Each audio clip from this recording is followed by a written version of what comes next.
Olá, tudo bem? Nesse vídeo nós vamos abordar sobre o golpe de 1964.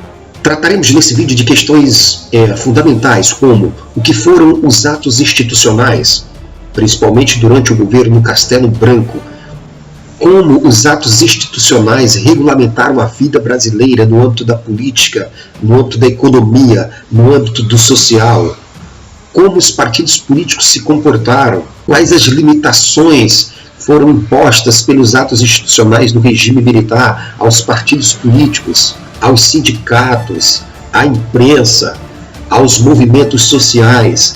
Todas essas respostas nós tentaremos alcançá-las aqui nesse curto vídeo, onde nós abordaremos a primeira fase do regime militar no governo de Castelo Branco. Esse é um tema muito interessante, muito atual, muito pertinente e vai nos ajudar a entender um pouco do que se passa no Brasil contemporâneo. É importante que você, antes de ver esse vídeo, veja um outro vídeo aqui no canal sobre o governo João Goulart, que é o governo que será interrompido pelo golpe de 1964.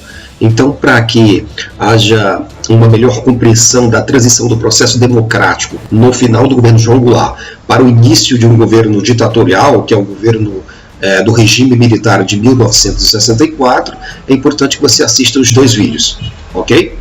Vamos ao vídeo.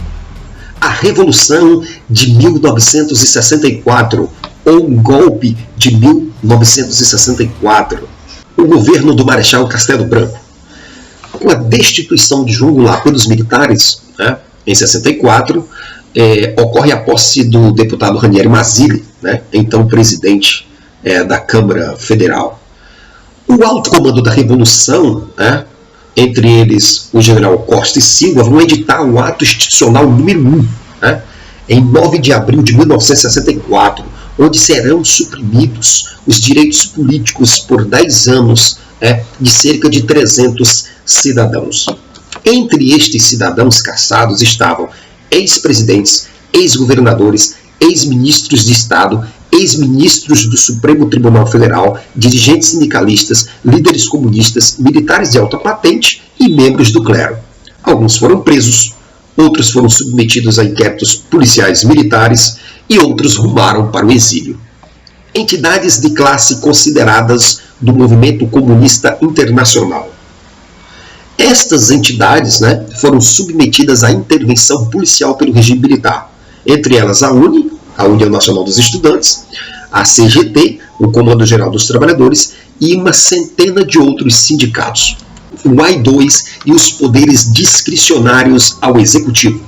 Na elaboração do AI-2, nós vamos ter uma série de medidas bastante drásticas tomadas pelo regime militar, como apresentar emendas constitucionais ao Congresso, decretar estado de sítio, caçar direitos políticos e conferir ao Congresso a prerrogativa de eleger um novo presidente. Castelo Branco chega ao poder. Por determinação do alto comando da Revolução, em 11 de abril de 64, deputados e senadores vão eleger Humberto Castelo Branco para a presidência, que vai assumir o poder em 15 de abril de 1964. A situação das instituições republicanas no pós-1964 no Brasil. Primeiro, os partidos políticos vão continuar existindo, apesar das muitas lideranças caçadas. Mas eram reais as possibilidades de serem suspensos. Havia um clima de insegurança institucional nesse período. 2. O Congresso Nacional continua existindo, mas não funciona e está submisso às ordens do Executivo Federal. E 3. O Poder Judiciário continua a existir, mas nas mesmas condições acima descritas do Congresso Nacional. Existindo por existir, mas sem autonomia política para tomar suas decisões, como recomenda a Constituição Federal. A política econômica conservadora dos militares.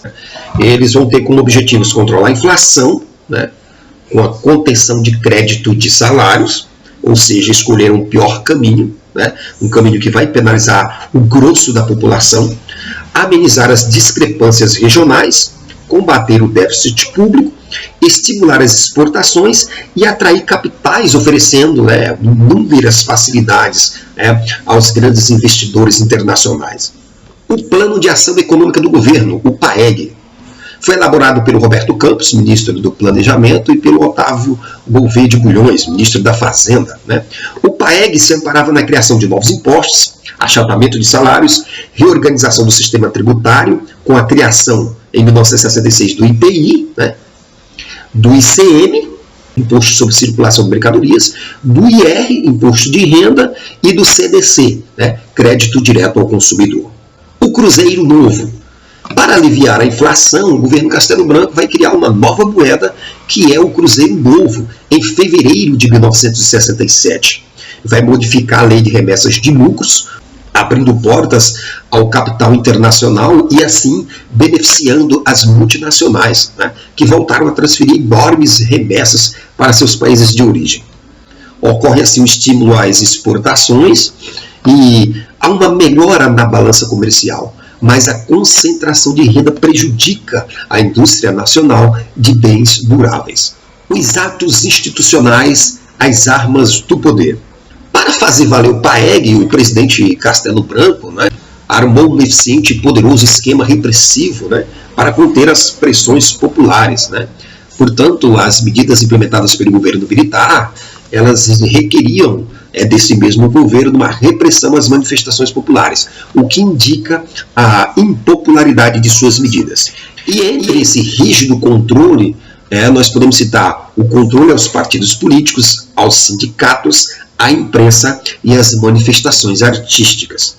O cuidado do governo Castelo Branco para manter as aparências democráticas. Castelo Branco ele tenta justificar a repressão por estar defendendo a estabilização política e econômica, afastando o Brasil da infiltração do comunismo, né?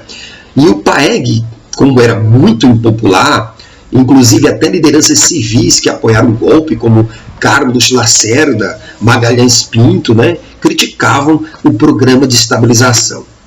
As eleições de outubro de 1965 para governadores. De 11 estados participantes, né, a oposição venceu em 5 estados, entre eles 2 grandes da federação, como Rio de Janeiro e Minas Gerais. Eram vitórias da oposição feita pelo PSD e pelo PTB. Né? A linha dura do regime militar, os setores mais conservadores e mais radicais das Forças Armadas reagiram. Castelo Branco e o Ato Institucional número 2, ou AI-2, de 27 de outubro de 1975. O AI-2 ele vai suprimir ainda mais a democracia. Ele vai extinguir os partidos políticos. Ele vai permitir apenas o funcionamento de 2 novos partidos, criados na ocasião, né? A Aliança Renovadora Nacional, ARENA, que apoia o governo, e o Movimento Democrático Brasileiro, o MDB, de oposição consentida. E vai estabelecer eleições indiretas para a presidência da República. Diversos civis vão ser acusados contra a segurança nacional e, portanto, serão julgados por tribunais militares. E ele vai conceder também direitos indiscriminados ao presidente para caçar direitos e decretar estado de sítio. Castelo Branco e o AI-3. Na sequência, Castelo Branco, não satisfeito, vai promulgar o AI-3. Em 5 de fevereiro de 1966, Castelo decreta o AI-3. Eleições indiretas para governadores em 11 estados brasileiros. E os prefeitos das capitais e das cidades consideradas áreas de segurança nacional também seriam nomeados pelos governadores. A Frente Ampla pela volta à legalidade democrática. Toda ação gera uma reação, né? E as medidas autoritárias implementadas por Castelo Branco, né, colocando, né, ainda mais o controle do Executivo Federal nas mãos dos militares, vai gerar em Carlos Lacerda, Magalhães Pinto, Adhemar de Barros, a necessidade de romper com o governo militar. E em novembro de 1966, a UNE conclamava nas ruas pelo fim da ditadura militar. Lacerda, Juscelino Kubitschek e Jango lançaram um manifesto em Lisboa para formar a Frente Ampla pela volta da legalidade democrática. Castelo Branco e o Ato Institucional número 4. Nesse, Castelo Branco vai convocar o Congresso para votar uma nova Constituição. Estaria incorporada nela a eleição direta para presidentes e governadores, e nela também seria incorporado os demais dispositivos dos atos institucionais anteriores. O Congresso aprova o texto da Constituição na íntegra em janeiro de 1967, sem questionar, sem reclamar, sem refazer nenhuma parte do texto, dada a pressão do regime sobre o Congresso. A lei da imprensa em janeiro de 1967 também vai ser implementada e vai impor uma censura aos jornais. E também a Lei de Segurança Nacional, onde todos os cidadãos seriam responsáveis pela segurança do país. A Lei Suplicy e os Acordos McIlside. Os Acordos McIlside tentaram privatizar as universidades públicas em entidades particulares, Propunha também a eliminação da participação estudantil na vida política das escolas do país. A Lei Suplicy já havia extinguido a UNE e os centros acadêmicos, substituídos pelos Diretórios Nacionais dos Estudantes, o DNE, e pelos Diretórios Acadêmicos, os DAS. Intensificou-se assim a invasão de universidades e prisões de estudantes e professores. O movimento estudantil universitário e a repressão. A reação da oposição ao AI-4 se dá de diferentes maneiras. A oposição institucionalizada do MDB encontrava-se impossibilitada de agir. Os sindicatos completamente inativos, os militares ligados a Brizola, Cardim e mais 22 homens, empreenderam um ensaio de luta armada em 23 de março de 66, onde tomaram a cidade de Gaúcho de Três Passos. Atravessaram Santa Catarina, chegaram ao Paraná, onde foram derrotados pelo exército. Os intelectuais se insurgem contra o regime de 1965. Antônio Calado, Glauber Rocha e outros artistas tentaram burlar a censura utilizando metáforas contra a ditadura em peças teatrais e canções da MPB. Nas fábricas, os trabalhadores impedidos de grevar e manifestar-se recorriam à Operação Tartaruga, onde eles trabalhavam de forma mais lenta e assim atrasavam o andamento das atividades. E a esquerda brasileira do PCB se fragmentou, mas os debates clandestinos se acirravam. O ato terrorista de 1966 no aeroporto de Guararapes, no Recife. Em julho de 1966, explode uma bomba no aeroporto dos Guararapes, onde a comitiva do então presidente, General Arthur da Costa e Silva, era aguardada. Morreu um jornalista e um almirante. O 28º Congresso da UNE em Belo Horizonte, em 27 de setembro de 1966, no Superior Tribunal Militar. Os estudantes da UNE reuniram-se às escondidas em Belo Horizonte e decidiram que no dia 27 de setembro seria o Dia Nacional de Luta contra a Ditadura. O Superior Tribunal Militar também se pronunciou contra a centralização do poder nas mãos do Executivo Federal. A política externa de Castelo Branco. Castelo Branco vai se alinhar à política externa do Departamento dos Estados Unidos da América, vai romper relações com Cuba já em 1965, e em junho de 1965 enviou soldados brasileiros para intervir na República Dominicana, para ajudar uma junta militar a assumir o poder. A diplomacia passou a apoiar todas as iniciativas dos Estados Unidos na ONU e na OEA, conforme a lógica da Guerra Fria. Chegado ao final do ano de 1966, as eleições se aproximavam e inicia-se o processo eleitoral para a escolha de um novo presidente. O processo eleitoral de Arthur da Costa e Silva para 1967. Castelo Branco, como membro da linha dura, teve que apoiar a candidatura do ministro da Guerra, o Marechal Arthur da Costa e Silva, que teve sua candidatura homologada pela Arena.